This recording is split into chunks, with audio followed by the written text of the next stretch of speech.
Angela Fazio is an industry powerhouse who has overseen 40,000 homes sold and $9 billion in production. And Kristen Cantrell is one of the nation's most accomplished team leaders, helping thousands of agents build their businesses. They are passionate about educating, encouraging, and empowering moms in real estate. Our next episode starts now. Hey, you guys, I am Kristen Cantrell. I'm Angela Fazio. You're watching Moms in Real Estate. And today we get the pleasure of talking to Katelynn Voorhees. Yes, she has a full-time job. She's a student trying to pursue a degree, and she still produces $2 million in her spare time. And a fun fact about her, her last name is the same last name as a serial killer. Wait, it's Friday the 13th? What's his name? Freddy Krueger. Is it Friday the 13th? Katelynn Voorhees. Yes. Yeah. So that is a really fun fact. I feel like when everyone asks you, tell something fun about yourself, I would be saying that all the time. I would say that. My fun facts aren't that fun. Mine either. They're not. That one's good. That one's good. So tell us a little bit about yourself. My maiden name is Cash In, so I used to tell people like cash in your money, cash in your check. So now I have another fun last name. So a little bit about myself. I live in the Phoenix area, and I been here for almost 20 years. Like Angela said, I work in real estate. I hire agents at a brokerage here in town. I do real estate deals on the side, and I'm going to school full time to pursue a degree in psychology. So first and foremost, on a personal level, I love Jesus. I'm married to my best friend, which is a total blessing. We have two daughters, my stepdaughters. One is in college and one lives at home with us. She's a senior in high school. And I have two fur babies. So they were quarantine puppies. They just turned a year old. One's a lab, one's a golden retriever, and they're psycho. We were just talking about how they're almost as hard as children at times, but I love them just the same. So yeah, that's about me. I am so sad I didn't get a quarantine dog. I wish I would have. I need to get another one. Mine's like kind of mid-quarantine. Kind of, yeah. Dog. Yeah. Well, what I love about your whole path in real estate is it's so nice to just show the different ways that we can come into real estate. It doesn't have to look the same for everybody. And you found a path where you're able to do real estate, you're able to go to school, and you're able to have a job in real estate, which is so cool. Yeah, I love it. It's a lot on my plate, and it's a lot but it's a lot of multiple hats that I wear. But I feel like as women and as moms too, we're always juggling those multiple hats. So I love how real estate gives me that flexibility to be able to squeeze in, any extra income that I can make or extra time that I have to be able to help others either buy or sell a house. So how long is it going to take for you to get your degree, and why are you getting that? So I'm really passionate about helping others, especially with my past and things that I've been through. It's my heart to help others and to be able to support them. So for me, I'm more than likely going to go all the way to a PhD. So I have quite a ways left. I'm trying to take everything day by day, semester by semester. I'm currently finishing up my bachelor's. So I still have a ways to go. But that's really my heart, is to help people. And that's one of the reasons why I love real estate, because it's really truly about helping others. It is. I was just talking to an agent yesterday. Wonderful. Jaquetta. Wait till you meet her. Anyway, she was talking about how, and we were talking about how it's like so stressful to buy a house. Now, everyone who's in real estate realizes this, but you've got to realize it over and over and over so that we can have a good heart for people. They're doing the most stressful thing, and it's always in conjunction with another most stressful thing. Mm-hmm. Always. Weddings, divorces, children, new job, lost a job, Yeah, exactly. Usually when you're buying or selling a house, it is in conjunction. And there's statistical evidence that shows that it's always in conjunction with some big life change. So it's a very stressful, but also very rewarding purchase. And I think, kind of the joke of being a real estate agent is you're like a firefighter, you're a therapist, you're also a real estate agent. You're kind of all those things for your client. So For me, I want to be able to help people through therapy and recovery. And so I'm practicing while I do real estate, Good practice. Yeah, it absolutely is. Yeah. So I was gonna say, like, how do you find it that you're able to balance all of those things? Because that's a lot of moving parts. So how do you do that? Honestly, it's not myself. It's my faith. I was watching previous podcasts for moms in real estate, and really it's about, you guys touched on being authentic. Mm-hmm. Uh-oh, you froze. What should we do? I think she said we talked about being authentic. I know we did. That's for sure. We sure did. Well, we can carry the conversation. She'll come back. You're back. Oh, you're back. Sort of. Oh, Are you guys there? Yes, now we are. Okay. So really it's about just being intentional with how I start my day, and believing that, something good's going to happen today. I don't know what the day's going to look like. I can have a plan for how the day goes, but it's really just believing that something good is going to happen today. I start out every morning listening to a positive message. Usually it's a sermon. I pray with my husband, and then I just go off into the day. And so it's really about starting the day right. And I'll admit, like, I'm totally far from perfect. And the days that I don't start out my day intentional and trying to have that positive mindset, my day usually is a disaster. And that's okay, because there's days that even I do start out my day with the right mindset that it ends up being a disaster. But I try to find the good that happened that day, and it helps me carry on to the next. So it's really believing and having that powerful positive mindset every day, like taking one day at a time and not going too far out in the future, because that's where you start telling yourself lies, and you start getting discouraged, and you start thinking that it's just not going to work. And so, that's the joke with my husband and I is, are you going out in the future?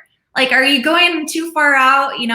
And sometimes that's even where plans can be destructive, to your success. You want to have a plan, but you also want to know that I'm open to the plan changing at any time. Whatever that looks like, I'm okay with making a detour. And I think we all experienced that this last year. I mean, nobody expected to get shut down. And I remember I was like showing houses in the middle of quarantine, and it was so weird and awkward, and, signing waivers and going in and with masks, and it was so weird. And, you can't really plan for that. And I thought, okay, real estate's going to go down the toilet, and it didn't. If anything, it went the opposite direction. So for me, it's always about being willing to take that detour in my plans, and not being so married to how I need things to be, how I need my day to go, and just rolling with it. If you talked to me 10, 15 years ago, I would never see myself here. I would have never thought that I would be in real estate or have the life that I have and be blessed so much. And so, my plan 10 years ago, if you asked me what my 10-year plan was, it would have been something totally different than what it is today. So, it's just about taking one day at a time, being intentional, being positive, and really having that, support around you. And that's what I love about what you guys are doing with this Moms in Real Estate, is because, there are a lot of single moms out there that don't have the support from a spouse, or they don't have support from their family. And this really is creating a special space for women to support each other and to encourage each other. So I love it. It's awesome. Thank you. We love it too. It's totally our passion. And one of the things you made me think of that I've been rolling around in my head for days now, not that I've never thought about it before, but not as deep as I think about it now, is God is literally causing and allowing every single thing, from the breath you take to the food you ate yesterday. And He's in control, and He will work all things for good for those who love Him. And so that delights me. I love Him, so He's working all things for my good. So I'm like, I have this attitude, this wonder, like this childlike wonder, how will you delight me today? Because He delights in delighting us. And things go bad and things fall apart, and that's okay. But He's here. He also delights us. If you look for it, it's everywhere. Well, it's so funny that you say that verse because my girlfriend just sent that verse to me this morning, and it resonates so strongly with me. What's the chance of that? That is crazy. That's our God. That's the God we serve. I know, and that's the thing is that's really what keeps me going. I feel a void when I'm not allowing, that relationship that I have with Jesus into that space, to fill me up, to keep me going. So really, it's really. I keep going because of him. One of the hardest years I've ever had was back in 2017, 2018, around that time. And, that was honestly the time I was closest to Jesus. Is during those trials and during when I feel like I'm a mess and everything's falling apart. And I look back and I'm like, I have no idea how I made it through that. But I know that it was just staying positive, taking one day at a time, letting him give me the strength, and having that support group around me of people that I trust and that I love and that I know that they want what's best for me. And another thing about, going back to just being authentic is, I have always felt like, originally I was in the fitness arena, and it was all about, how you come off, how you look, how toned you are, fit you are, how you look in, photos and this and that. And it's so not fulfilling. It's so unauthentic. And so, from a young age, I've always been about putting on a mask, no pun intended with this, 2020 but putting on a mask and being someone who's not authentic, being who I think other people want me to be. And I'm learning. And it's cool because I even see in culture and society nowadays, it's actually people are responding a lot more when you're authentic, when you're genuine, when you show like I'm a mess. A few weeks ago, you guys were talking to a mom who has young children, and she's like, I have a kid on my hip and a stroller, and I'm showing houses, and it's all about this is who I am. Like, if you don't like me, cool. If you do, awesome. We're going to be best of friends. And it's just being who you are and not being scared to show others that. And I really feel like that attracts more success, honestly, instead of just trying to hide behind that mask per se. Oh my gosh, you're 100%, right. 100%. Yeah. We were talking to Nicole Wilhelm, who's in the Bay Area, and she said something that's sticking with me. And she was talking about being authentic.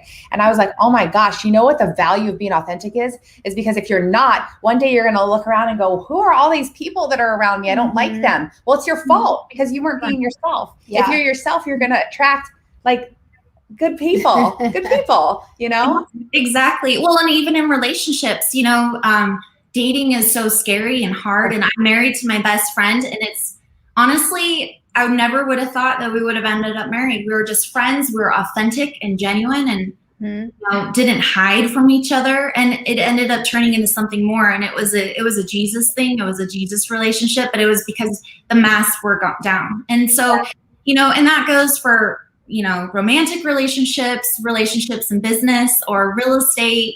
And even with your children, I was watching this podcast yesterday, and they were talking about how, when you're authentic with your children and you let them know that you're not perfect, you make mistakes. And, if there's something that happens, if you're just real and honest with them and say, I don't know how this is going to work out. Well, we're going to do this together. We're going to figure it out together.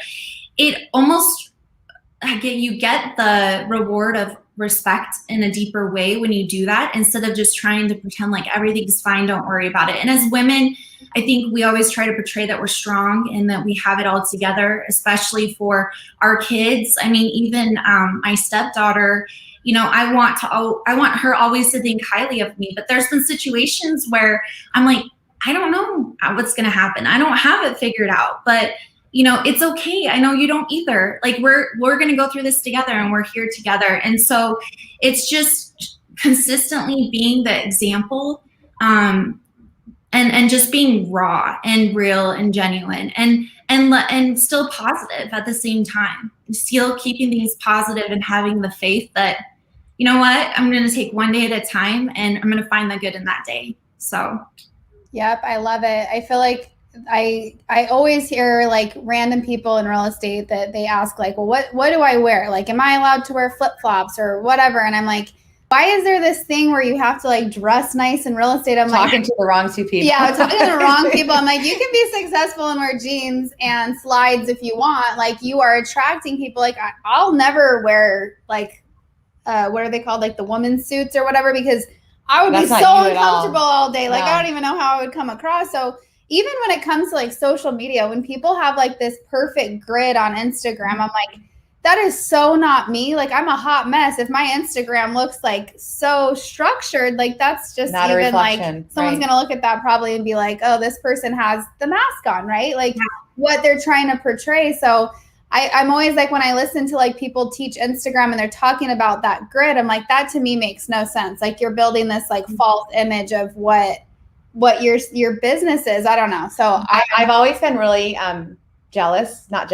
envious in a good way of her, because I don't think you've ever been inauthentic, like probably in your whole life. No. I, like you, went through a whole stage where I felt like I had to please everyone around me. I was like, this person with this person with that person, this person with this person. And all of a sudden I couldn't remember who I was. I wasn't being me at all. Mm-hmm. Like, I went through that for a long time. Mm-hmm. Total people pleaser. Her whole first marriage. Yeah. Mm-hmm. Yes.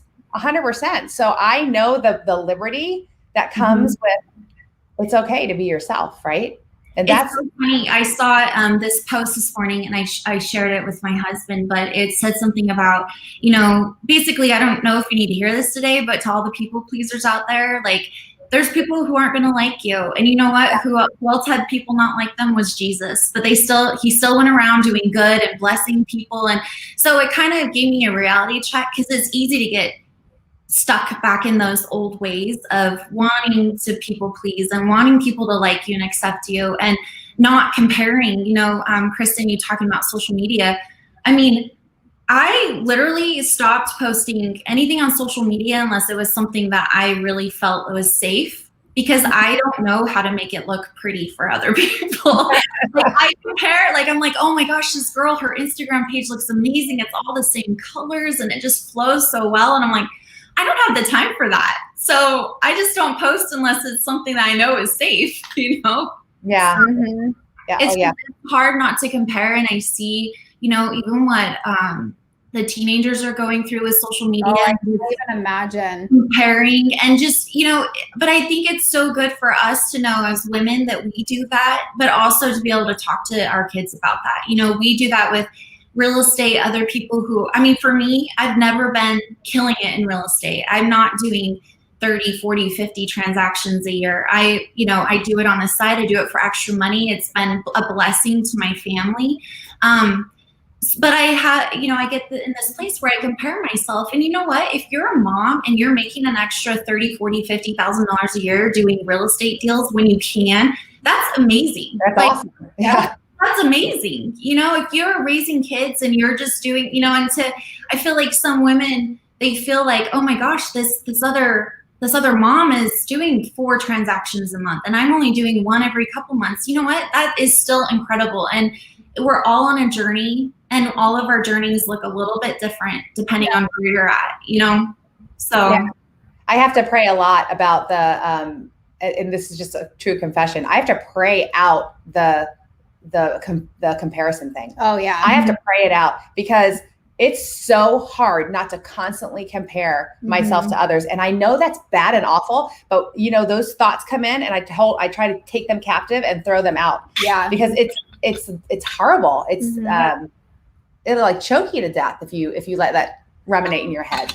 Yeah. And it's so good that you recognize it, because I'll find myself like going down that rabbit hole, like, and I didn't even realize.